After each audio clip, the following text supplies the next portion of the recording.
വേനൽക്കാല മുന്നറിയിപ്പുമായി ആരോഗ്യവകുപ്പ് ജനങ്ങൾ അതീവ ജാഗ്രത പാലിക്കണമെന്നും വേനൽക്കാലത്തുണ്ടാകുവാനിടയുള്ള രോഗങ്ങൾക്കെതിരെ മുൻകരുതൽ സ്വീകരിക്കണമെന്നും ആരോഗ്യവകുപ്പ് നൽകുന്ന നിർദ്ദേശങ്ങൾ കൃത്യമായി പാലിക്കണമെന്നും പട്ടം കോളനി കുടുംബാരോഗ്യ കേന്ദ്ര medical officer V Prashanth Idukki വിഷയോട് പറഞ്ഞു. വേനലുമായി ബന്ധപ്പെട്ട് നമുക്ക് കൂടുതലായി നമ്മുടെ മേഖലയിൽ കൂടുതലായി കണ്ടുവരുന്ന ഒന്ന് പനി. പക്ഷെ സാധാരണഗതിയിലുള്ളതിനേക്കാളും പനി കുറവുണ്ട്. ഇപ്പോൾ എലിപ്പനിയാണ് സാധാരണ നമ്മൾ കണ്ടുവരാറുള്ള ഒരു പനി. പിന്നെ സാധാരണ വൈറൽ ഫീവർ കണ്ടുവരാറുണ്ട്. അത് തൊണ്ടവേദന, ജലദോഷവും ശരീരം വേദനയോടും കൂടിയ വൈറൽ ഫീവർ. പിന്നെ മറ്റ് അസുഖങ്ങൾ ഏറ്റവും നമ്മൾ പേടിക്കേണ്ടത് ഈ ഭക്ഷ്യവിഷബാധയാണ്. അപ്പൊ എല്ലാ ദിവസവും 2-3 പേര് വെച്ച് വരുന്നുണ്ട്. കൂടുതലും നോൺ വെജ് കഴിക്കുന്നവർക്കാണ് കൂടുതലായിട്ട് കാണുന്നത്.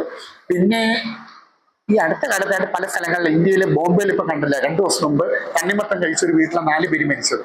അതുപോലുള്ളപ്പോൾ അങ്ങനെ ഫ്രൂട്ട്സ് ആയാലും നമ്മൾ സൂക്ഷിക്കണമെന്നും, കേടായത് കഴിക്കാൻ പാടില്ല, നോൺ വെജ് പരമാവധി ഒഴിവാക്കുക, വെള്ളം നന്നായിട്ട് കുടിക്കുക, അയഞ്ഞ കോട്ടൺ വസ്ത്രങ്ങൾ ഉപയോഗിക്കുക. പ്രത്യേകിച്ചും വെള്ള വസ്ത്രമാണെങ്കിൽ ഏറ്റവും നല്ലത്, അയഞ്ഞ വസ്ത്രമായിരിക്കണം, കോട്ടൺ ആയാലും ഏറ്റവും നല്ലത്, അങ്ങനെയുള്ള ഉപയോഗിക്കുക.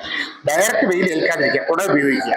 പരമാവധി ഉച്ചക്കുള്ള പണികളും അങ്ങനെയുള്ള കാര്യങ്ങളൊക്കെ ആണെങ്കിൽ പരമാവധി ഒരു 12 മണിക്കും 3 മണിക്കും ഇടയ്ക്കുള്ള സമയം ഒഴിവാക്കുന്നതായിരിക്കും നല്ലത്. ആ സമയത്താണ് ചൂട് കൂടുതലുള്ളത്.